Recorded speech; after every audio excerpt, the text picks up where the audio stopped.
সুপ্রিয় দর্শক, আপনাদের সাথে আছি আমি জ্যোতিষী প্রকাশ অধিকারী।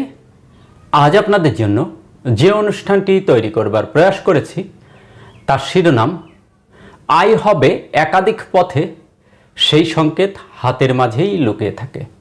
সুপ্রিয় দর্শক, অনুষ্ঠানটি না টেনে পুরোপুরি জানতে পুরো ভিডিওটি দেখুন এবং পরিপূর্ণ ধারণা অর্জন করুন।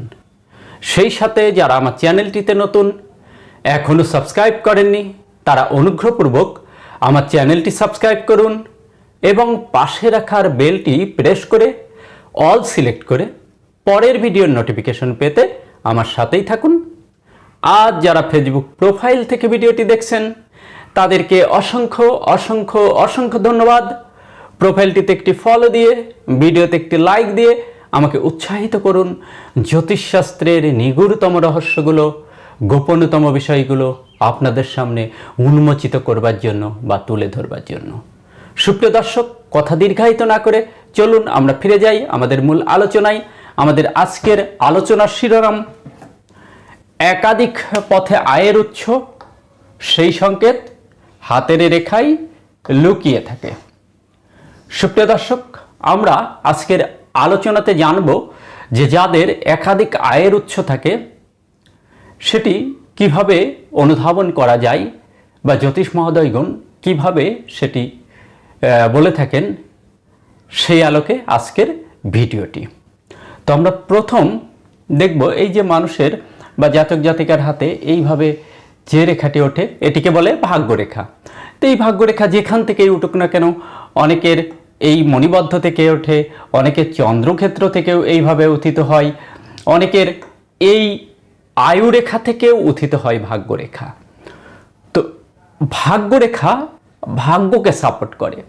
যাদের হাতে সুন্দর সুদৃঢ় ভাগ্যরেখা থাকে তারা ভাগ্য নিয়েই জন্মগ্রহণ করে। এটা পূর্ব জন্মের স্বীকৃতি স্বরূপ সৃষ্টিকর্তা আমাদের এটি প্রদান করে থাকেন। এটি ভাগ্যের ফল, অর্থাৎ গত কর্মের ফলস্বরূপ পুরস্কৃত বা পুরস্কার।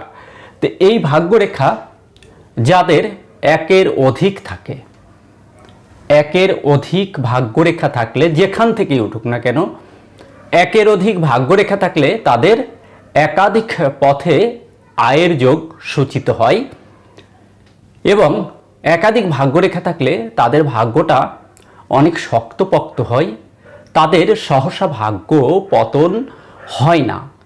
তবে এখানে শর্ত হচ্ছে এই ভাগ্যরেখাগুলো যেন খুব সুন্দর সুদৃঢ় থাকে, এটা অধিক মোটা নয়, অধিক সূক্ষ্ম নয়, কোনো এরোরেখার দ্বারা কর্তৃত নয়, কোনো ভাঙ্গা নয়, কোনো ঢেউ খেলানো নয়, কিংবা ভাগ্যরেখাটি কোথাও মোটা কোথাও সূক্ষ্ম এমন নয়। খুব সুন্দর সুস্পষ্ট পোড়ামাটির বর্ণবিশিষ্ট একাধিক ভাগ্যরেখা, তাহলে তাদের আয়ের উৎস একাধিক থাকে।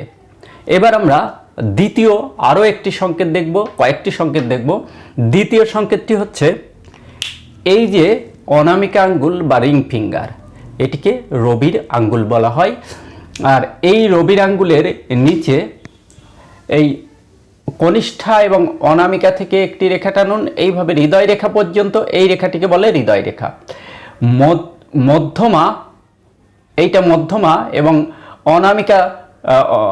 অনামিকার মাঝ বরাবর থেকে একটি রেখা টানুন এইভাবে হৃদয় রেখা পর্যন্ত।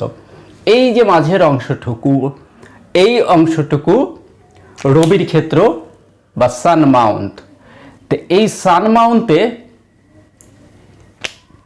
এই ধরনের যে রেখা থাকে, কারো ক্ষুদ্র হতে পারে, কারো দীর্ঘ হতে পারে, সেটি বিষয় না।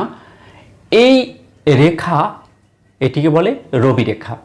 কারো একটি থাকে, কারো দুটি থাকে, কারো তিনটি থাকে, যেভাবেই হোক না কেন এখানে যে রেখা থাকে ওটাকে রবি রেখা বলা হয়।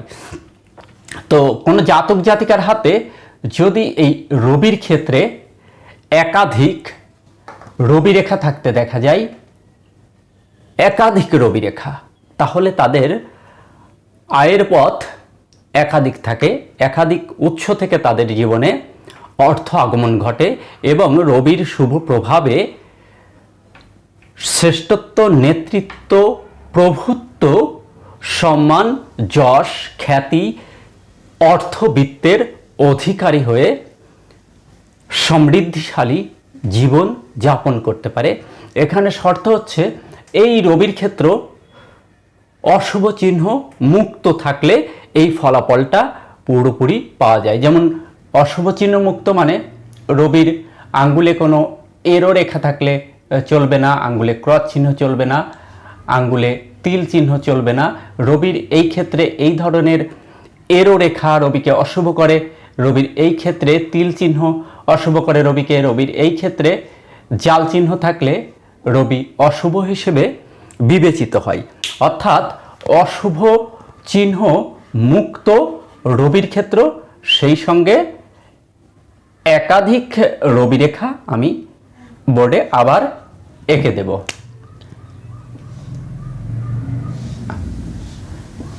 একাধিক রবি রেখা একাধিক পথে তারা আয় করে। এবার আমরা আর একটি রেখা দেখব, সেটি এই যে ভাগ্যরেখা আমরা প্রথমে দেখলাম, এই ভাগ্যরেখা থেকে এইভাবে কোনো রেখা বুধের দিকে গেলে এটিকে বলে ব্যবসা রেখা বা বিজনেস লাইন।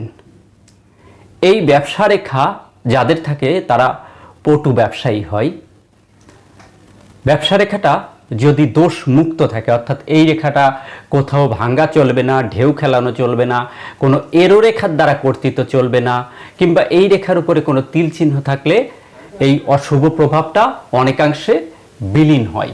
তো এই ব্যবসা রেখা সুন্দর একটি ব্যবসা রেখা, অশুভ চিহ্ন বর্জিত। সেই সাথে এই ব্যবসা রেখাতে যদি কারো এই ধরনের ঊর্ধ্বমুখী রেখা দেখা যায়, কারো একটি থাকে, দুটি থাকে, তিনটি থাকে, সেটি বিষয় না, এক কথায় ব্যবসা রেখা থেকে যদি ঊর্ধ্বমুখী রেখা দেখা যায় তাহলে এটি নির্দেশ করে একাধিক ব্যবসা দিয়ে এই জাতকরা তাদের জীবনের মান উন্নয়ন করতে পারে এবং অর্থ সুখ সমৃদ্ধিশালী জীবন অতিবাহিত করতে পারে। সুপ্রিয় দর্শক,